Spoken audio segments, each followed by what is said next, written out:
Doc Slab Audio on music production and audio engineering.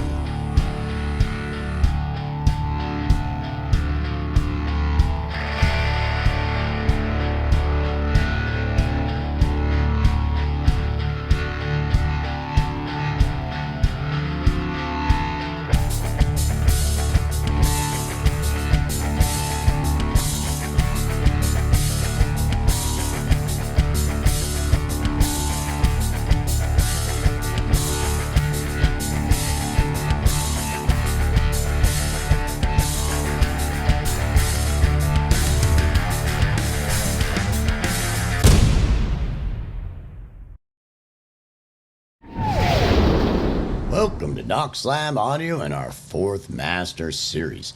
I do believe this is the third video in our fourth Master Series on sonic balance and sonic clarity. And in this video, we're going to talk about the engineering concepts we have to work with. So very simply, that when we're trying to get the sonic balance and sonic clarity, we have a few different domains that seem pretty obvious that we have to work with. So, we really need to really get it in our head that we have like basically four domains that we really have control of. The first domain is we have volume. So we have the power of volume control as our first mechanism to help us in achieving sonic balance and sonic clarity. The next thing we have is the spectrum. We have the spectral domain to help us control that. Then after that, we have the stereo field domain. We have that next to help us control it. And then in the final product, we have the actual finished mix and trying to attain tonal balance so that we tweak things with our volume and moving things around the stereo field and maybe retweaking things with our equalization to try to help achieve as much sonic balance and sonic clarity in the end product, because as we go along, things change. As we add things together, we have to change things and It's a step process. 3 steps back, 3 steps forward, 2 steps back, 3 steps forward, 2 steps back. And it's a huge concept to keep in your head so that you're really taking things into consideration and stepping back when you need to, and then going forward again. And at the end, you really got to do that, because sometimes you got to go back through the whole mix and address all those areas, trying to tweak that final tonal balance and, to have that good sonic balance and sonic clarity to achieve it. So we basically have those areas as engineers to really work at it. So, and the two biggest controls we have besides volume is, and panning controls and things like that, is our equalizers and our automation. So whenever we're dealing with our mixing it all, and especially when dealing with this, because this is a very refined point of view of mixing concepts that we're talking about in this master series, having a really good understanding and a really good workflow, working with your equalizers and understanding your equalizers and understanding what you're doing with them, and the same with your automation, is a huge thing for you to really sit down, spend some time getting good workflows and understanding how those things work very well in your studio of choice. So that is very obvious, but we're just kind of getting into it before we really get started. And those things you really need to just kind of step back, make notes about that, take it into consideration, and off we go. So the next thing I wanted to talk about is, as we get doing this, besides what we've talked about, that you really want to do really good filtering. You want to clean things up as well as possible, doing high pass and low pass filtering, any notch filtering that you can cut out unneeded or unwanted content that's not really helping the sound. It's just kind of there but not needed, because every little bit you can get cut out that isn't really helping the sound or is extra, on a sound, the better chance you're going to be able to attain a really good sonic balance and sonic clarity, because of having really pristine tracks and files to work with. So you really have to get that in your head. So, we've talked about having really good performances and getting really good captures. That's obvious. The better they are, the less work you have to do on them. and really filtering things well.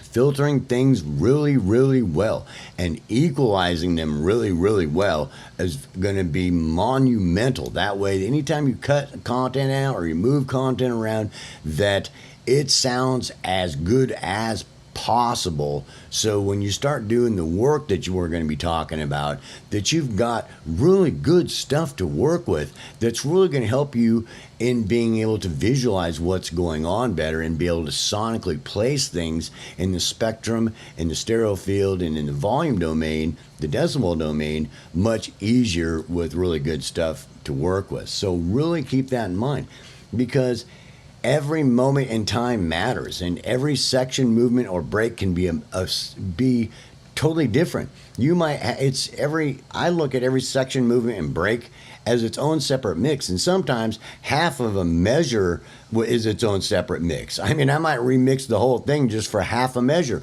I got half a measure where the bass goes and the drums tom goes and comes down to this other thing with the sax over here, and I got, with the drums doing this other thing, and I'm moving stuff around all the dang time, with my automating with, automating the moving of it, automating the work I have to do with my equalizers to make it sound as good as possible. And it's just, in reality, it's like this whole mix is like this life form, that's moving around all over the place to try to make every moment in time sound as good as possible. So my automation in doing really good equalization and understanding how to work, all these things we talked about really good with automation is huge, because then you can really approach it that way. And if you get really good workflows as you go through there, and it's like a really simple example, I've got this part where the drum's doing this thing with the bass and the guitar or something like that, but I've got this part and it just sounds so cool because the bass goes and it just got this sound. It's just like, oh God, that sounds good, bro. And the toms right after, or right kind of mixed in with it, right at the end of it, this really deep, just beautiful sound. And, right at this moment, so I got to switch everything around, and I've got some other stuff going on over here and some other stuff. I got to filter out of the way so that those toms are like front and center, but they're kind of supportive of it. And there was a lot of work going into that, to where that one moment in time just was like, and it was just like, whoa, yeah, dude, and every moment can be like that. And sometimes you have really special moments, because we know as engineers and we know as producers that not every song we get a hold of, and not every song produced by any band or every song we put together, they're not all one-hit wonders. That's, we've run into that, and we know that. So, so though any moment that we do have that's really special, and the more special we can make any moments, the better, right? And so those concepts are huge to get in your head. So as we start working through this, you keep that in mind, so that, you understand all these stuff we're talking about. You might have this moving stereo field and moving filter is cutting content out, opening up for other content as things move around and do things. So those little moments, it's like that, and it's just like, whoa, that sounds so cool. Turn it up to 10 or 11, bro. Because we all have songs like that. We hear stuff that, and the better we make it, the better. But then it goes back to another movement, and you don't want that filtering, and you don't want that arrangement in the sonic, in the stereo field happening. You move things around in one moment. In one moment, everything's changed around. In one moment, it's changed back, and it might do that all over the place. So sometimes it can be a lot of work to achieve really good sonic balance and sonic clarity, because we have to do the engineering, bro. And if we just go about it, I'm just going to mix it together, put an EQ on it, and then put everything over there, and then that's it, it's all done. You're not being that top-level engineer that's really doing justice and going, no, then I'm going to move that over there, and then I'm going to filter that a little bit more. I'm going to cut a little low end out of that, and then move it over to the right. Well, that tom goes, bam, bam, bam, bam. We got to be on to engineers, and sometimes we just kind of move stuff all over the place, and sometimes some people might say, well, that just seems ridiculous and a lot. And it's like, well, then, you're not trying to become that top-level audio engineer that will take the time to do that stuff, and that crosses all with the volume, with your frequency domain, dealing with your equalizers, and dealing with your stereo field. You might be automating, moving things around all the time, bro. bro. You might get lucky, you get a band that's that's over there and that's over there, and it's just always, you know, straight through the thing, da da da da da da, and you might have to do a little bit of work.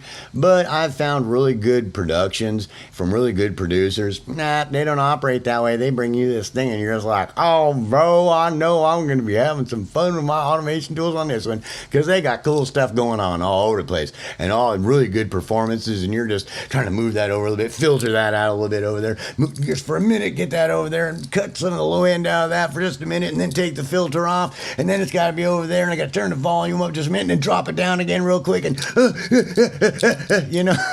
I know that sounds funny, but the more you see it that way, you're going to have much better sonic balance and sonic clarity. So when we start talking about the basic areas we're going to be talking about in the upcoming videos, that you'll have a much better idea that those concepts are a little more complicated than how I'm just stating it, because the other work I'm talking about right now, to make every single moment in time sound as good as possible and do, you know, really good engineering and utilizing those tools well to give the production as much justice as possible, you know, as an engineer. So I certainly hope you enjoyed this next video in our 4th Master series, and get ready, because in the next video we're going to talk about volume in the spectrum. So peace, hope, love. I certainly hope you enjoyed this next video talking about sonic balance and sonic clarity, and I will see you in the next video.